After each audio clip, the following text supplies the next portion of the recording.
ಶಾಂತಿಗ್ರಾಮ ಹೋಬಳಿಯ ಮೊಸಳೆ ಹೊಸಳ್ಳಿ ಗ್ರಾಮದಲ್ಲಿ ಗಣೇಶ ವಿಸರ್ಜನೆ ಕಾರ್ಯಕ್ರಮದಲ್ಲಿ ಗಣೇಶೋತ್ಸವದ ಆಚರಣೆಯ ಹಿನ್ನೆಲೆಯಲ್ಲಿ ಮೆರವಣಿಗೆ ಸಾಗಬೇಕಾದ್ರೆ ರಾತ್ರಿ 9:30 ಗಂಟೆಗೆ ನಮಗೆಲ್ಲರಿಗೂ ಮಾಹಿತಿ ತಿಳಿದು ಬಂದಿತ್ತು. ಏನೊಂದು ಬಹಳ ಘೋರ ದುರ್ಘಟನೆ ಸಂಭವಿಸಿದೆ. ಬಹುಶಃ ಇವತ್ತು ಇಡೀ ರಾಜ್ಯದ ಜನತೆ ಸೋಷಿಯಲ್ ಮೀಡಿಯಾಗಳಲ್ಲಿ, ನಿಮ್ಮ ಮೀಡಿಯಾಗಳಲ್ಲಿ ಇವತ್ತು ನಾವೇನ ದೃಶ್ಯಾವಳಿಗಳನ್ನ ನೋಡಿದ್ದೇವೆ. ಸಾಕಷ್ಟು ಜನ ಯುವಕರು ಇದರಲ್ಲಿ ಬಲಿಪಶು ಆಗಿರ್ತಕ್ಕಂಥದ್ದು. ಅದರಲ್ಲೂ 3 ಜನ ಇಂಜಿನಿಯರಿಂಗ್ ಸ್ಟೂಡೆಂಟ್ಸ್, ಒಬ್ರು ಬಳ್ಳಾರಿಯಿಂದ ಬಂದಿದ್ರು, ಮತ್ತೊಬ್ರು ಚಿಕ್ಕಮಂಗ್ಳೂರಿಂದ, ಮತ್ತೆ ಚಿತ್ರದುರ್ಗ ಅಥವಾ ಹೊಸದುರ್ಗದಿಂದ 3 ಇಂಜಿನಿಯರಿಂಗ್ ಸ್ಟೂಡೆಂಟ್ಸು ಹಾಸ್ಟೆಲ್ ಏನು ವಾಸ ಆಗಿದ್ರು. ಈಗ ಅವರ ಸ್ನೇಹಿತರಿಗೊಬ್ಬರಿಗೆ ಮಾತಾಡ್ತಾ ಇದ್ದೆ, ಫೈನಲ್ ಇಯರು, ಇನ್ನೊಂದು 3 months ಕೋರ್ಸ್ ಕಂಪ್ಲೀಟ್ ಆಗ್ತಾ ಇತ್ತು, ವಾಪಸ್ ಊರಿಗೆ ತೆರಳಬೇಕಾಗಿತ್ತು. ಆಮೇಲೆ ಟಾಪರ್ ಇದ್ರು ನಮ್ಮ ಕ್ಲಾಸ್ಮೇಟ್ ಅಂತ ಹೇಳ್ತಾ ಇದ್ರು. ಹುಟ್ಟುಹಬ್ಬನೂ ನಿನ್ನೆ ದಿನ ಆಚರಣೆ ಮಾಡಿದ್ರು ಅಂತಾನು ಹೇಳಿದ್ರು. ಇನ್ನು ಮಿಕ್ಕಂತ 5 ಜನ ಸುತ್ತಮುತ್ತ ಗ್ರಾಮಗಳಿಂದ ಈ ಮೆರವಣಿಗೆಯಲ್ಲಿ ಭಾಗಿಯಾಗಿರುವಂತದ್ದು ಕೂಡ ಕೇಳ್ಪಟ್ಟಿದ್ದೇವೆ. ಅದರಲ್ಲಿ ಮತ್ತೊಬ್ರು ಹಿರಿಜೀವಿ ಆ ಗಾಡಿಯ ಒಂದು ದೃಶ್ಯ ಇನ್ನೊಂದು ನಮಗೆ ಮೇಲ್ಗಡೆಯಿಂದ ಹಿಡಿದು ಒಂದು ಸೋಷಿಯಲ್ ಮೀಡಿಯಾದಲ್ಲಿ ಹರಡಿಸಿರುವಂತ ಒಂದು ದೃಶ್ಯ ನೋಡಿದ್ವಿ. ಯಾವ ರೀತಿ ಒಂದು 2 ವೀಲರ್ನ ಅವಾಯ್ಡ್ ಮಾಡಲಿಕ್ಕೋಸ್ಕರ ಆ ಗಾಡಿ ಚಾಲಕ ಒಂದು ಡಿವೈಡರ್ ಮೇಲೆ ಹತ್ತಿ ಇಷ್ಟೂ ಜನದ ಮೇಲೆ ಇವತ್ತು ಆ ಗಾಡಿಯನ್ನ ಹಚ್ಚಿರುವಂತದ್ದು. ಒಂದು 15 ಜನ ಮಿಕ್ಕಂತವ್ರು ಇಲ್ಲೇ ಚಿಕಿತ್ಸೆ ಪಡ್ಕೊಳ್ತಾ ಇದ್ದಾರೆ ಅಂತ ಮುತ್ತುರಾಜ್ ಅಂತ ಡಾಕ್ಟರ್ನ ಭೇಟಿ ಮಾಡಿದಾಗ ಹೇಳ್ತಾ ಇದ್ರು. ಮತ್ತೆ DH ಅವ್ರಿಗೂ ಕೂಡ ಮಾತನಾಡಿದ್ದೇವೆ, ಅವ್ರನ್ನು ಕೂಡ ಈಗ ಮಾತಾಡಿಸುವಂತ ಒಂದು ಕೆಲಸ ಮಾಡ್ತೇವೆ. ಆದ್ರೆ ಒಂದು ಇವತ್ತಿನ ಈ ಒಂದು ದುರದೃಷ್ಟಕರ ಈ ಒಂದು ಘೋರ ದುರ್ಘಟನೆ ಏನು ಭವಿಷ್ಯದ ಪೀಳಿಗೆಗಳು, ಅವರ ತಂದೆ ತಾಯಿ, ಅವರ ಪೋಷಕರು, ಮಕ್ಕಳ ಒಂದು ಭವಿಷ್ಯದ ದೃಷ್ಟಿಯಿಂದ, ಅದರಲ್ಲೂ ಇಂಜಿನಿಯರಿಂಗ್ ಸ್ಟೂಡೆಂಟ್ಸು ಮತ್ತೆ ಅಕ್ಕಪಕ್ಕ ಹಳ್ಳಿಗಳಿಂದ ಬಂದಂಥವ್ರು ಎಲ್ಲರ ಮೇಲೂ ಇವತ್ತು ಒಂದು ದೊಡ್ಡ ಮಟ್ಟದ ಒಂದು ಕಲ್ಪನೆಯನ್ನ ಕಟ್ಕೊಂಡಿರ್ತಾರೆ ಕುಟುಂಬಸ್ಥರು.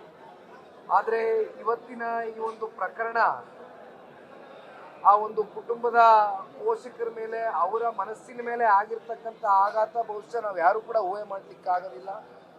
ಆ ಭಗವಂತನೇ ಈ ನೋವನ್ನ ಭರಿಸ್ತಕ್ಕಂಥ ಒಂದು ಶಕ್ತಿ ತಾಯಿ ಚಾಮುಂಡೇಶ್ವರಿ ನೀಡಲಿ ಅಂತಕ್ಕಂಥದ್ದು ಇಷ್ಟು ಮಾತ್ರ ನಾವು ಇವತ್ತು ಹರಿಸ್ಲಿಕ್ಕೆ ಸಾಧ್ಯ. ಹೊರತುಪಡಿಸಿ ಒಂದು ಮಾನವೀಯತೆ ದೃಷ್ಟಿಯಿಂದ ಇವತ್ತು ಎಲ್ಲರೂ ಕೂಡ ಇವತ್ತು ಬಂದು ಇಲ್ಲಿ ಸೇರಿದ್ದೇವೆ.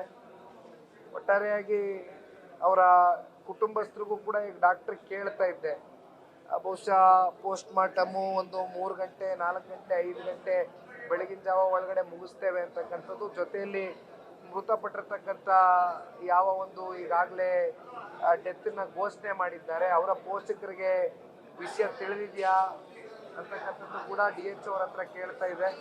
ಸೊ ಎಲ್ಲವೂ ಕೂಡ ವರದಿಯನ್ನು ಒಪ್ಪಿಸಿದ್ದೇವೆ. ಅವ್ರ ಪೋಷಕರಿಗೂ ಕೂಡ ಕರೆ ಮಾಡಿ ಹೇಳಿದ್ದೇವೆ ಅಂತಕ್ಕಂಥದ್ರ ಬಗ್ಗೆ ಆಸ್ಪತ್ರೆಯ ಸಿಬ್ಬಂದಿಗಳು ಹೇಳ್ತಾ ಇದ್ದಾರೆ.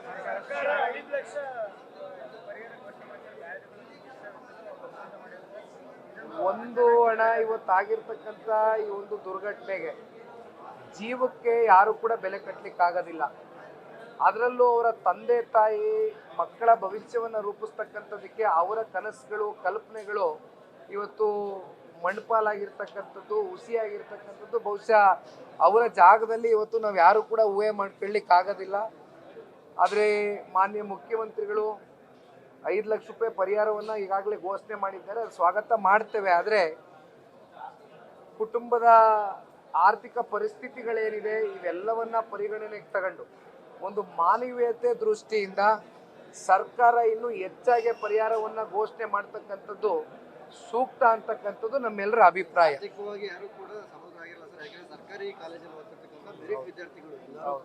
ಹೌದು, ಈ ದೃಷ್ಟಿಯಿಂದನೇ ನಾನು ಹೇಳೋದು, ಒಂದು ಈ ಕೂಡಲೇ ಮುಖ್ಯಮಂತ್ರಿಗಳು ಪರಿಹಾರವನ್ನು ಘೋಷಣೆ ಮಾಡಿರ್ತಕ್ಕಂಥದ್ದು ಸ್ವಾಗತ ಕೋರ್ತೇವೆ. ಆದರೆ ತಾವೇ ಹೇಳ್ದಂಗೆ ಆರ್ಥಿಕ ಸ್ಥಿತಿಗತಿಗಳು, ಪರಿಸ್ಥಿತಿಗಳು, ಕುಟುಂಬದಲ್ಲಿ ಯಾವ್ಯಾವ ರೀತಿ ಅವ್ರ ಜೀವನ ನಿರ್ವಹಣೆ ಮಾಡ್ತಾ ಇದ್ದಾರೆ, ಜೊತೆಯಲ್ಲಿ ಈಗ ಎಷ್ಟೋ ಜನಕ್ಕೆ ಒಬ್ಬರು ಮಕ್ಕಳಿದ್ದಾರೋ, ಇಬ್ರು ಇದ್ದಾರೋ, 3 ಜನ ಇದ್ದಾರೋ ನಮಗೆ ಗೊತ್ತಿಲ್ಲ, ಸಂಪೂರ್ಣ ಮಾಹಿತಿ ನಮಗಿಲ್ಲ. ಆದರೆ ಒಂದು ಕುಟುಂಬ ಒಬ್ಬ ಇಲ್ಲಿರ್ತಕ್ಕಂಥ ಸ್ಟೂಡೆಂಟ್ಸ್ಗಳ ಮೇಲೆ ಅವರ ಜೀವನವನ್ನು ರೂಪಿಸಿ ಅದರಿಂದ ಅವರ ಕುಟುಂಬ ನಿರ್ವಹಣೆ ಮಾಡ್ತಕ್ಕಂಥ ಒಂದು ಕಲ್ಪನೆ, ಕನಸನ್ನೇನು ಅವರ ತಂದೆ ತಾಯಂದಿರುಗಳು ಒತ್ಕೊಂಡಿರ್ತಾರೆ. ಇವತ್ತು ಬಹುಶಃ ಆ ಸ್ಥಾನವನ್ನು ಕೂಡ ಯಾರು ಇವತ್ತು ಭರಿಸ್ಲಿಕ್ಕೆ ಸಾಧ್ಯವೇ ಇಲ್ಲ, ಅದನ್ನು ಊಹೆನೂ ಮಾಡ್ಕೊಳ್ಳಿಕ್ಕಾಗೋದಿಲ್ಲ. ಆದರೆ ಸರ್ಕಾರ ಮಾನವೀಯತೆ ದೃಷ್ಟಿಯಿಂದ ನಾನು ಹೇಳೋದು, ಯಾಕೆಂದರೆ ಪರಿಹಾರ ಕೊಟ್ಟಿದ್ದಾರೆ, ನಾವು ಸ್ವಾಗತ ಮಾಡ್ತೇವೆ. ಆದರೆ ಮಾನವೀಯತೆ ದೃಷ್ಟಿಯಿಂದ ಆರ್ಥಿಕವಾಗಿ ಮತ್ತಷ್ಟು ಸಬಲರಾಗಿ ಮಾಡ್ತಕ್ಕಂಥದ್ದಕ್ಕೆ ಆ ಕುಟುಂಬಗಳಿಗೆ ಮತ್ತಷ್ಟು ನೆರವನ್ನು ನೀಡಲಿ ಅಂತಕ್ಕಂಥದ್ದು ಈ ಸಂದರ್ಭದಲ್ಲಿ ಒತ್ತಾಯಿಸ್ತೀವಿ. ಹೇಳಲಿಕ್ಕಾಗೋದಿಲ್ಲಣ್ಣ, ಯಾಕೆಂದರೆ ಎಸ್ಪೆಷಲಿ ಆ 6 ಸೆಕೆಂಡ್ ವಿಡಿಯೋ ಸ್ವರೂಪಣ್ಣ ನನಗೆ ರಾತ್ರಿ 9:30 ಗಂಟೆಗೆ ಕಳಿಸಿದ್ರು. ಅದು ನೋಡ್ತಾ ಇದ್ದಂಗೆ ನಾವು ಎಂಥವರು ಕೂಡ ಬೆಚ್ಚಿಬಿಟ್ಟಿದ್ದೇವೆ. ಯಾಕೆಂದರೆ ಒಂದು ರೀತಿ ಯಾರು ಜೀರ್ಣ ಮಾಡ್ಕೊಳ್ಳಿಕ್ಕೆ ಆಗದೆ ಇರ್ತಕ್ಕಂಥ ದೃಶ್ಯ ಅದು. ಬಟ್ ನಾವು ಮತ್ತೊಂದು ವಿಡಿಯೋ ಮೇಲ್ಗಡೆಯಿಂದ ನಿಂತು ಒಂದು ವಿಡಿಯೋ ಮಾಡಿದ್ದು ನೋಡಿದಾಗ, ಯಾಕೆಂದರೆ ನಾವು ಗಾಡಿನಲ್ಲಿ ಬರ್ತಾ ಸಾಕಷ್ಟು ಇದ್ರ ಬಗ್ಗೆ ಯಾಕೆ ಈ ರೀತಿ ಆಯಿತು, ಯಾರು ಗಾಡಿ ಓಡಿಸ್ತಾ ಇದ್ರು, ಅಥವಾ ಗಾಡಿ ಓಡಿಸ್ತಾ ಇದ್ದವರು ಮತ್ತಿನ್ನೇನಾದ್ರು ಮದ್ಯಪಾನವನ್ನು ಸೇವಿಸಿದ್ರ, ಇವೆಲ್ಲವೂ ಕೂಡ ನಾವು ವಿಚಾರಿಸ್ಕೊಂಡು ಬರ್ತಾ ಇದ್ವು.